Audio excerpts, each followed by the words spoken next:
Literatura bir anahtar gibi başka dünyalara açılan kapıları açır, hem başka insanların hecelerini bize açıklama hem anlama yardımcı olur.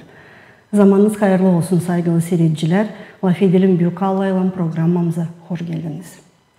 Bugün bizim misafirimiz anılmış Gagavuz yazıcısı, biyetçi Güllü Karanfil.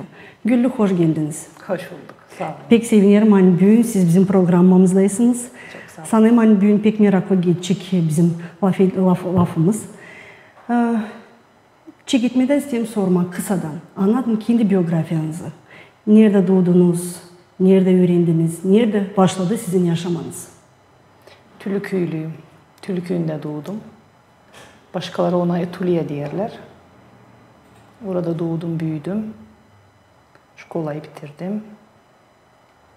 Güzel bir ailede büyüdüm. Nasıl bir aileniz vardı? Nasıl bir ailemiz vardı? Anam, babam, bacım, bir kakum. Ben evin küçüğüyüm. Evin nazlısıyım var nasıl deme. Bana hep nazlı derdi babam. Nazlı mı tutardılar Nazlı sizi? derdi bana. Nazlı tutardılar beni. Ben evin küçüğüydüm. Hepsininki gibi şkolaya gitmek, şkoladan eve gelmek. Aşağıda manim dadum vardı. Ben Bayırköy'ünde yaşıyorum. Siz küçüklükten ne hepsinden çok tuttuğunuz aklınızda acaba? Hepsinden çok ne tuttum aklımda? Tuttum aklımda hani şkoladan eve giderken dadulara uğrardım. Dadu bana büyük bir dilim karpuz keserdi. Kapının ortasında büyük bir dut ağacı vardı. O sofra dut ağacın altında kuruluydu. Doğru, küçüklük her zaman hepsimizin aklımızda böyle açık duygularla kalırlar. Ama sonra büyüdünüz, seçtiniz kendinize bir yeni zanaat. Ne orada öğrenmek düşündünüz, nerede öğrendiniz? Ben kısmetliyim hani 1986 yılda Gagavuz dili öğretilmeye başladı şkolalarda. Ben şanslıyım çünkü 6. klastaydım. İlk kere Savel Petrovich Ekonomov bizim klasa girdi ve dedi uşaklar biz sizinle Gagavuz dili uroklarını öğreneceğiz. O zaman ben doğrudan da benim sanırım hani yaşamamın bir kırılma noktası. O zamandan beri bu ana diline sevgi, ana diline saygı, ana dilinde şiirler denedim yazma. O zamanlarda, o yıllarda 6. klastaydım. Savel Petrovich Ekonomov da benim öğreticim, benim elimden tuttu. Her zaman bana yardımcı oldu. Ona göre ben her zaman iyi lafla anlarım Savel Petrovich Ekonomov'u. Çünkü doğrudan da benim için, benim yaşamamın belki de temelini koyan momentler onlardı. Böyle söyleyeyim. Siz seçtiniz dil uğrunda zanaatınızı ilerletme. Gittiniz öğrenme bildiğim kadar Azerbaycan'a. Neden Azerbaycan'ı seçtiniz o zaman böyle sorayım. Komrat Devlet Üniversitesi'nde çekettim öğrenmeye. İlk studentlerin içinde 60-70 kişiydik biz. Ben de vardım. Fevral'in 11'inde. 1991 yılda üniversite açıldı. O üniversitenin kapılarında 70 öğrenci vardı. Biri de bendim. Biz başladık. Bütün zorlukları gördük. Nasıl başladılar? İyilikleri gördük, iyilikleri gördük. Yardım etmeye çalıştık. Bir olduk. Zamanı geldi barikadalarda durduk. Trenin garasında yolları kapadık. Diyeceğim, rahmetli Topalı hem de kendi geleni, sağlıkta şimdi kendi geleni Moldova tarafından tutmuştular. O zaman biz studentler, bizim bütün grupamız barikadalardaydık. Yani çok meraklı bir gençliğimiz vardı. Çok meraklı yıllar yaşadık. Zor yıllar ama bize o zor gelmezdi. Biz sanardık hani öyle de lazım. Biz sanardık hani öyle de lazım. Biz sanardık hani bu en islası. Gagavuzya'da artık, ta o zaman Gagavuzya yoktu. Gagavuz Respublikası vardı. resimciler vardı. Şimdi de onlar var ama o resimciler artık yok. Birçoğu rahmetli oldu. Onların resim ettiği, onların klubuna giderdim. Onlarla bir yerde oturardım, laf ederdim. Kendim o zaman daha küçüktüm, studentim, 18-19 yaşındaydım ama bana meraklıydı o insanlar aralarında bulunmak, onları seslemek, onları seyretmek. Öyle başladı benim nasıl deme, ama artık o yıllara kadar benim bir yaratıcılığım var, nasıl deme, hani vardı. Çünkü 13-14 yaşlarında yazmaya başladım, şiir yazmaya başladım. Sorum, Azerbaycan'a nasıl düştünüz? Azerbaycan'a nasıl düştüm? Komrat Devlet Üniversitesi'nde bir yıl öğrendim. Sonra Azerbaycan'ın bir oğlunla, tanınmış bir jurnalistle biz de burada tanıştım. O da gelip giderdi. Gagauzyan'ın oluşmasında onun da büyük rolü vardı. Ana sözün ilerlemesinde, ana sözün yayılmasında büyük rolü vardı.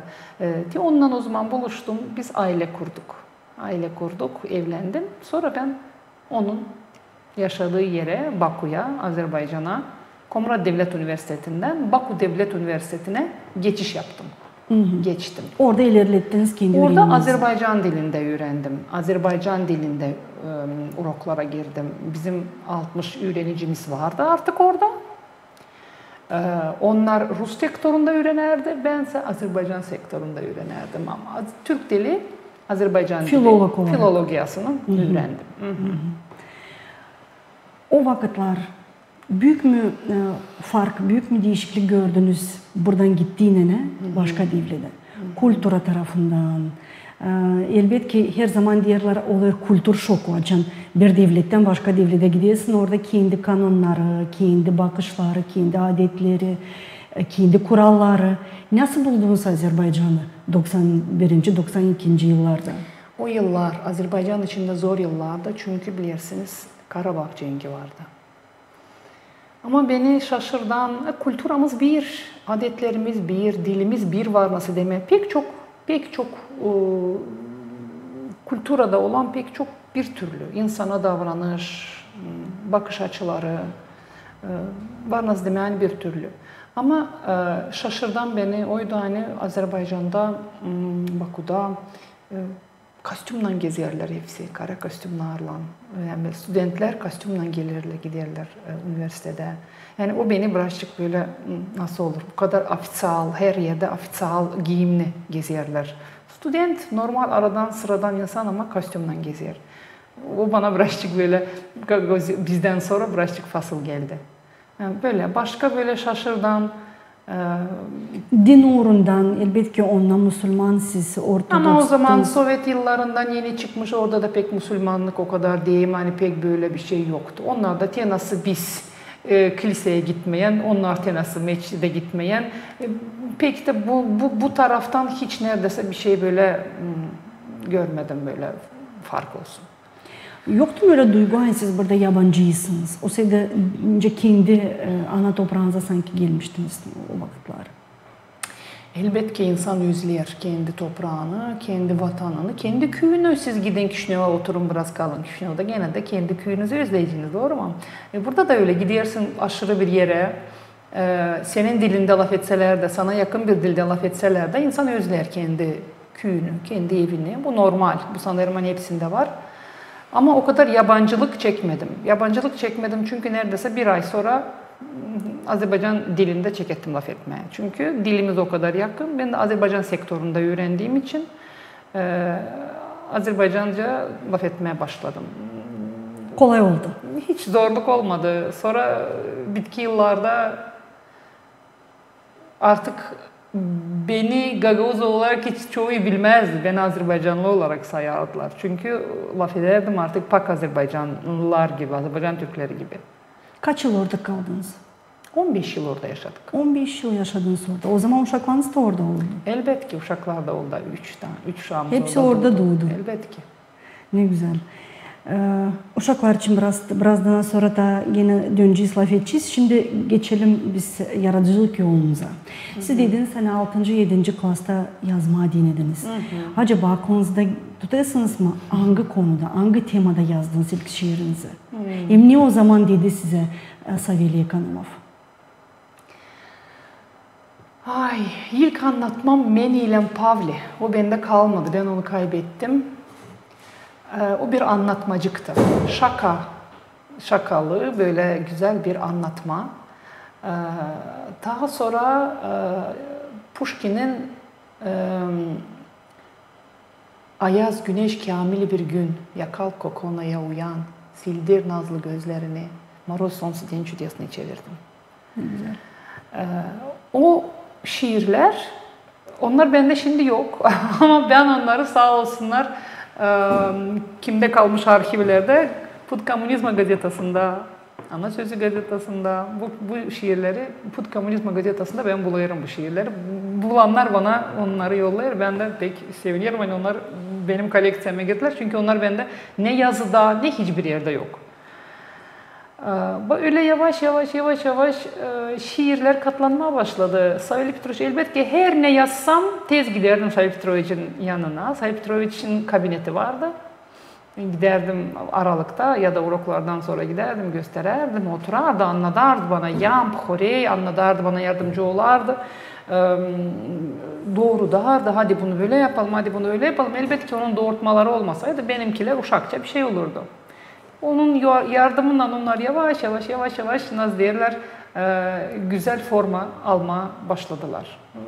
Sonra düşünün 14 yaşında bir kız için, 14-15 yaşında bir kız için ilk yaz türküsü kağıdında 3 şiir çıkıyor. Bir de portret çıkıyor. Ben o toplumun en küçüklerinden sayılıyorum. Valentina Karanfil adından gidiyor.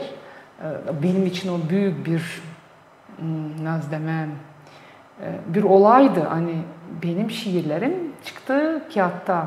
Elbette ki o yıllarda artık gazetelerde de benim şiirlerim ya da anlatmacıklarım çıkmaya başlamıştı Ana Sözü gazetesinde. En başka gazetelerde de. Ama gene de sevindirici bir olaydı kağıtta da çıkması. Bana bu daha da kuvvet verdi. Daha da güç verdi. Üstüme bir yük koydu. Ki eğer adım familyam artık böyle bir yerde hallandıysa artık lazım ilerletme, lazım deneme. Belki de daha güzel var nasıl olsun. Bak öyle şiirler o yıllarda nasıl deme en çok yazılan yıllar diyelim 89-90. yıllar, 91. yıllar, 92. yıllar. Bak o yıllar en bereketli yıllarımdı o zaman. En serbest de zamana göre biz belli. Daha gençtiniz. Ben söyleyeyim gençlik bir yana biz şimdi de gençiz. Ama o zaman pek çok olaylar vardı. O olaylar olmasaydı çok tema şiirler vardı, çok olmazdı.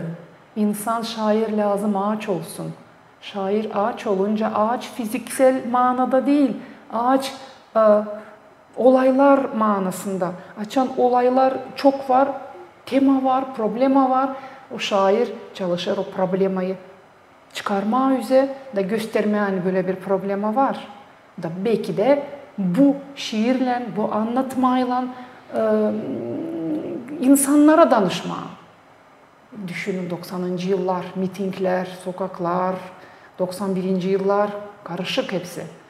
Ona göre doğrudan da benim için bereketli yıllardı bu yıllar. O yıllardan yanınızda bir şiir var mı okarsınız bize? O yıllardan kalan bilmiyorum var mı bunlar hepsi yeni bitkileri ama var orada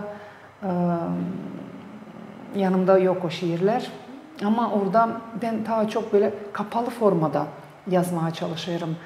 Bozuldu bizim deniz, bozuldu bizim deniz. Deniz derken toprak, durum bozuldu. Bak böyle daha kapalı, çok simvolizm simvolizm çok var şiirle. Bak o yılın şiirlerinde çok simvolizm var. Çünkü o yıllar açıkta belki söylemeyeceğim. Ondan da insanlar çok kere bu formayı kullanır. Sanmıyorum. Daha çok ben bu formayı literatüra yani artistik olsun diyeni kullanardım. Yoksa ben hiçbir zaman kimseyden sakınmadım. Şimdi de hiç kimseyden sakınmıyorum. Hiç kimseyden, hiçbir şeyden korkmuyorum. Daha kolay o zaman yarıştırma problemi neylense. Doğru. Hangi temaları, motivleri bugün siz açıklarsınız? Daha çok şiir mi yazıyorsunuz, yoksa da düz yazı mı? Bitki zamanlar daha çok çocuklara yazarım, çocuklar için yazarım, uşacıklar için yazarım. Neden geçtiniz uşak temasına? Vardı sebep mi? Var, sebep var. Çünkü görüyorum hani küçük uşaklar laf etmeyerler Gagavuz dilinde. Görüyorum hani materyallar eski. Görüyorum hani Gagavuz çocuk literaturası dil üstü orada. Gelişmeyer, ilerlemeyer. Çok şairimiz yok. Şiir, anlatma, güzel yazan. Yani bundan dolayı sanırım hani o küçük uşakları, yarının geleceği olan bugünkü küçük uşaklar kaybetmemeye değini onlara patriotik orada kimliğini anlamaları için, bizim kültürümüzü, bizim dilimizin güzelliğini anlamaları için, bizim bayrağımızın, bizim devletimizin ne kadar zengin, ne kadar güzel, halkımızın ne kadar eski olduğunu anlamaları için kısacık şiirler, kısacık anlatmalar lazım. Ben böyle düşünüyorum. Ona göre böyle değiştirdim. Elbette ki büyükler için de yazılıyor. Gelince, olunca, acıkınca insan, şair acıkınca yazıyor. Ama bugünkü günde cümle daha çok isteyer böyle küçük uşaklara değil. Ben öyle lazımlı. düşünüyorum. Ben öyle düşünüyorum. Bugünkü probleme bakarak siz de problem olan bir aya gidiyorsunuz. Ondan da bu uğra siz geçtiniz. Şiirleri yazarken ilham kaynakları sizin nedir? Şiir yazarken böyle insanın aklına bir sıra giriyor, bir sıracık ortaya çıkıyor. Güzel bir sıracık ortaya çıkıyor, o peydalanıyor. O sıracık bütün gün neredeyse ya da yarım gün kafamda dolanıyor, dönüyor, çıkmaya istiyor. Hardı da gelmeye istiyor. Daha zamanı, daha o sıracığı yazıya dökene kadar, kalemle yazana kadar o hep benim kafamda dolanıyor duruyor. Dolanıyor durur, ilerlemiyor. Oturunca kalemi yazılı elime alınca o şiir dünyaya geliyor. Öyle de peydalanıyor. Öyle de peydalanıyor şiir.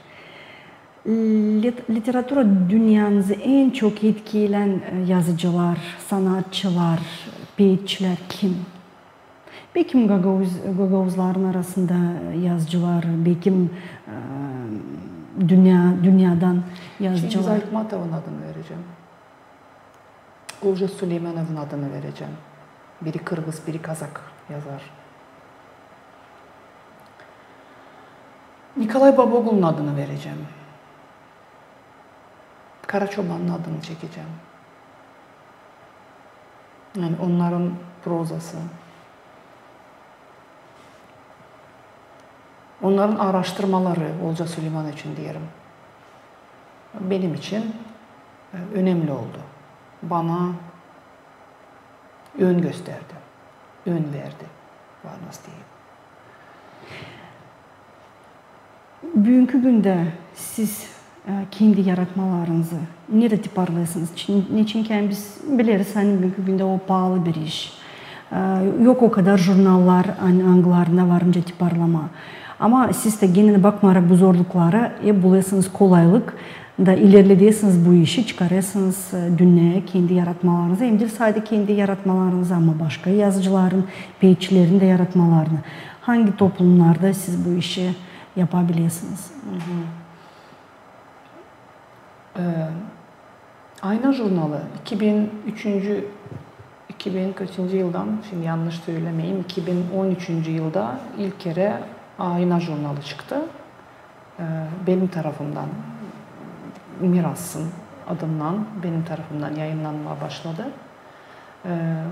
Orada genç, hem de değil genç, yani yaşayan şairlerin, yaşayan yazıcıların yaratmaları oluyor. Mutlaka bir iki klasiğinde bir yaratmalar, eski yaratmaları orada tiparlanıyor. Ama daha çok zamandaş yazıcıların yaratmaları. Başka sonra bu gördüğünüz 2015. yılda Gagavuz Şiir Antologiyası yine benim tarafımdan, ailemiz tarafından var söyleme çıkarıldı, dağıtıldı, parasız satılmadı. Bütün şairlerin, Gagavuzya'da olan bütün şairlerin yaratmaları girdi buraya. 35 şair var, yanılmıramsa. İlk şair Arabacı'dan başlayarak, Nikolay Tanasoglu'dan başlayarak da son olanlar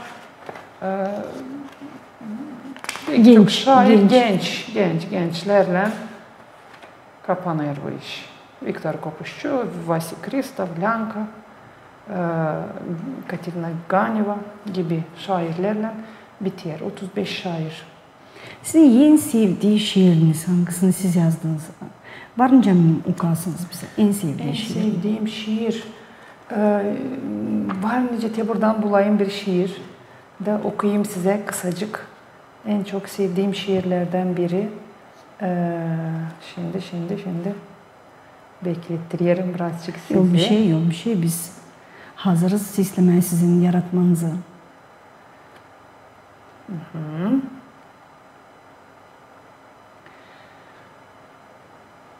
Bu şiiri ben beğeniyorum. Hem de bu şiiri bana söylediler. Hani bu şiir en güzel şiirlerimden biri, söyleyenler oldu bana. Başkaları tarafından söylendi. Ona göre onu okuyayım. Gagavuzum. Ben Türk'üm. Ben bir Gagavuzum. Kavi, girgin, serbest oguzum. Çok zor çektim. Düştüm, kalktım, övündüm. Hep dedeme baktım. Unutmadım hiç dilimi. Hep yaşattım adetimi. Yakın dostum oldu atlar, tarla, toprak, hem hayvanlar. Hep işledim. Hep ter döktüm. Ekmek yaptım. Buğday ektim. Fidan diktim. Hem bir ev yaptım. Hem sevindim, hem ağladım. Ben Türk'üm. Ben bir Gagavuzum. Kavi girgin, serbest oguzum. Ben oğul oldum vatanıma. Ben Türk'üm. Ne mutlu bana. Pek güzel, pek güzel. Elinize sağlık. Hani böyle güzel sıralar yazmışsınız. Duygulandırdınız. Beyin de sanırım hani bizim pahalı seyircileri de.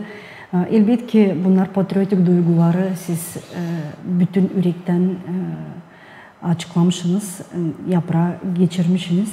Ama sizin bakışınıza göre şairlerin, peyitçilerin, yazıcıların dünyasında, Gagavuzların, yazıcıların dünyasında sizin rolünüz nedir? Sizin yeriniz nedir? Bana kalsa bunu benim cevaplamam yanlış olur.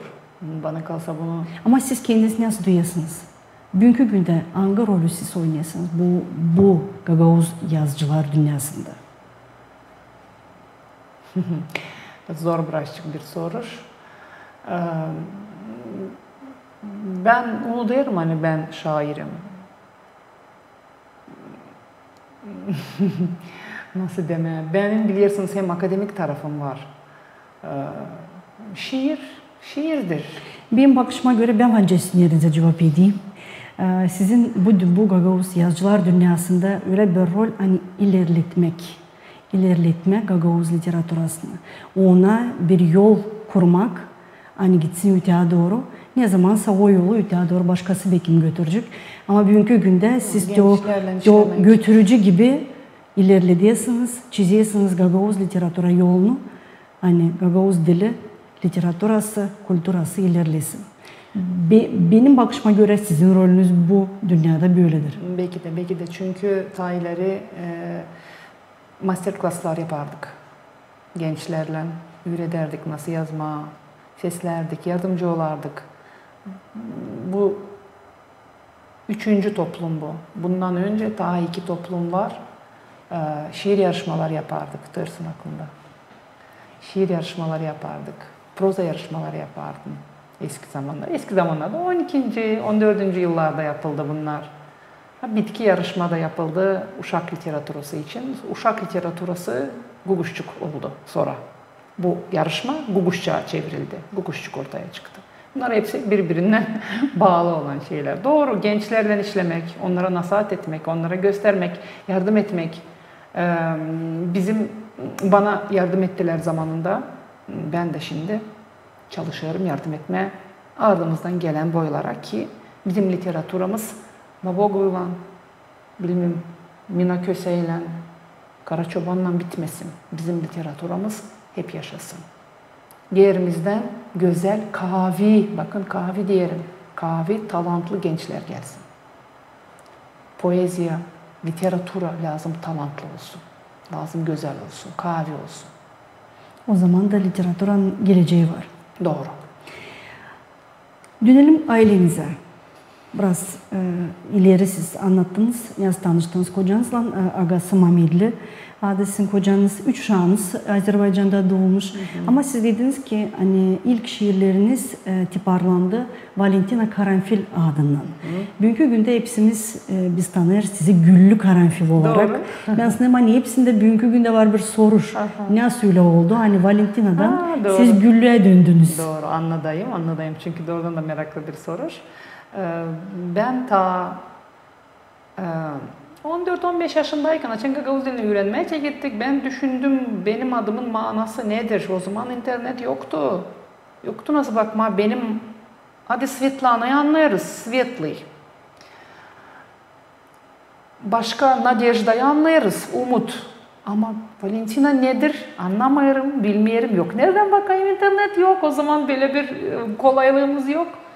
Hiç fikir de yoktu hani internet olacak o yıllar. Karanfilin gvastika olduğunu bilerdim. Baboglu'nun karanfiller açtılar, yeniden kağıdı vardı, onu bilerdim. Ama familyamı bilirim, adımın manasını bilmiyorum. Nasıl böyle oluyor, niçin böyle oluyor? Sonra 90. yılda Türkiye'den geldi ilk yazıcılar. Mustafa Argunşah, rahmetli Tuncer Gülensoy, rahmetli Harun Güngör, rahmetli Mustafa Baş, hem ta bir sıra büyük bilim adamları geldi 90. yılda. Çakir okumaklarına tutarsınız aklınızda. 91'de. O zaman ben gördüm hani var Sevgi, At, var Aydın, onların arasında böyle insanlar vardı. Sevda, derim bak sevgi sevmekten geliyor. İnsan kendi adının manasını biliyor. Ben kendi adımın manasını bilmiyorum. O zaman karanfile uygun bir Güllü karanfil oldu. Güllü adı da Azerbaycan'da tanınmış bir bilim adamı var. Şimdi de var. Güllü hanımı biz sık sık laf ediyoruz. Güllü Yologlu şimdi tanınır. Onun adı bana hoş geldi. Familyam karanfil, Güllü karanfil bana kalsa uyacak diye düşünerek o adı aldım, ilerledim. Daha sonra dokumentlerde de değiştirdim. Şimdi o yıla kadar beni tanıyan kişiler diyelim ütülükü için ben Vala. Beni herkes kim Vala tanır Vala. Ama şimdi açan ütülüküne gidiyorum, şkolalara giriyorum artık beni Güllü karanfil olarak tanıyorlar. Burada kim beni nasıl tanıdıysa ben o türlü de kaldım onlar için. Studentken öğrenirdim açan o zaman Valentina'ydı. Bana şimdi de benimle bir yerde okuyan kızlar, çocuklar Vala diyorlar. Problemi yok. Ama pasportta artık Güllü karanfil. Demek istediğim bu, hani ben kendi adımın manasını bilmeyi isterdim. Bana geldi hani benim familyama uygun olacak, benim dilimden bir laf. Anladığım bir laf. O zaman siz ona göre böyle bir değişiklik yaptım. Ondan sonra da Gagavuzya'da bir sıra adlar ortaya çıktı. Petri Yalancı kızına Sevda adını koydu. Daha o yıllarda. Daha ben ofisyal olarak Güllü olmamıştım. Dabrov oğlunu Oglan koydu, öbürünü Kamil koydu. Bak öyle yavaş yavaş Gagavuzların içinde de Gagavuz adlar ortaya çıkmaya başladı. Gagavuzların anladığı laflardan adlar yapılmaya başladı. Bugün çok denizimiz var, bugün çok demirimiz var. Bugün Oguzlar var, hem daha başka güzel var, Kamiller var, hem başka adlar var. Arif var. Sevil var, Sevin var. Yani bunlar hepsi Aysel var. Bunlar hepsi insanların kendi dilinde anlamak istediği lafları koyuyor. Çünkü ad verirken biz uşağa bir anahtar da veriyoruz. Biz onu nasıl görmeyi istiyoruz? Biz uşağımızı Arif görmeyi isterizse biz ona Arif adını veriyoruz. Kamil birini görmek, Kamil koyarız adını. Ona göre ben sanıyorum hani bu ad olayı, popazlar da bunu teklif ediyorlar. Popazlar da bundan kayıl oluyorlar. Popazlar demirler hani olmaz.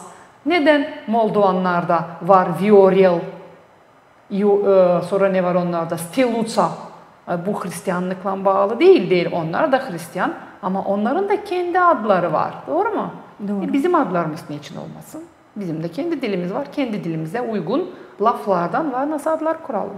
Doğru. Ona göre böyle neredeyse biz şimdiki güne neredeyse 30 uşak var. 30 kişi var diyelim. Gagauşça adlarla 30 kişi var diyelim. Var. Ama ilerleyecek ben Süleyman bu fikir alındı insan gördü hani bu güzel bir yeni adet girdi bizim cümlemize. İsterseler neden olmasın? Bu iş ilerleyecek. Niçin ki yani o biraz değişiklik veriyor bizim cümlemize. Doğru. 3 uşağınız var. Üçü de başka zanaatlarla bugünkü günde iyi yaşamalarını götürüyorlar. Anladım biraz uşaklarınız için. Kimse de aldı mı sizin yolunuz olsa? Almasalar da benzediler. Benim kocam jurnalist bilirsiniz. O da güzel laf ediyor. O da programalar götürerdi Azerbaycan'da. Şimdi humanitar yardımdan zanaatlanıyor. Uşaklar baksak büyük oğlumuz Oğuzhan. Oğuzhan 30 yaşında artık. Farmasevt kendisi. Türkiye'de şimdi bulunuyor. Orada bir farmasevtik bir fabrikada, bir kampanyada diyelim. Orada çalışıyor. İkinci oğlumuz Aydın. Aydın zanaata göre psikolog ama iş adamı. Kendisi business nasıl yapılır, öğretiyor. O da bir öğretmen gibi, öğretici gibi dedim ya, bize benzediler. Bizim gibi olmasalar da öğretici, Aydın da bir öğretici gibi uzaktan, online olarak business nasıl yapılır, business'ın sırları neler, nasıl yapmada olsun hepsiyle bunlar marketingi öğretiyor. Marketing trainer gibi. Ya. Küçük uşağımız Aydan, o da 25 yaşında şu an sonra. Aydan psikolog zanaata göre. İşini seviyor. Büyük bir sevgiyle işini yapıyor, götürüyor.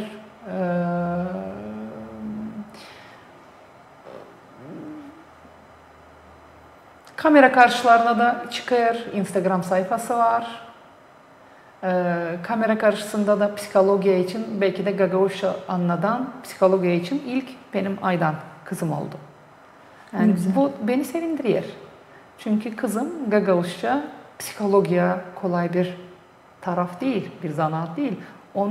Onun için, yani psikoloji için Gagauşça anlatmak benim kızım bunu yaptığı beni sevindirdi hem de gururlandırdı elbette. Ben de pek sevindim sizin için. Hani uşaklarınız kendi yollarını seçmişler da düz yoldan gidiyorlar ileri doğru.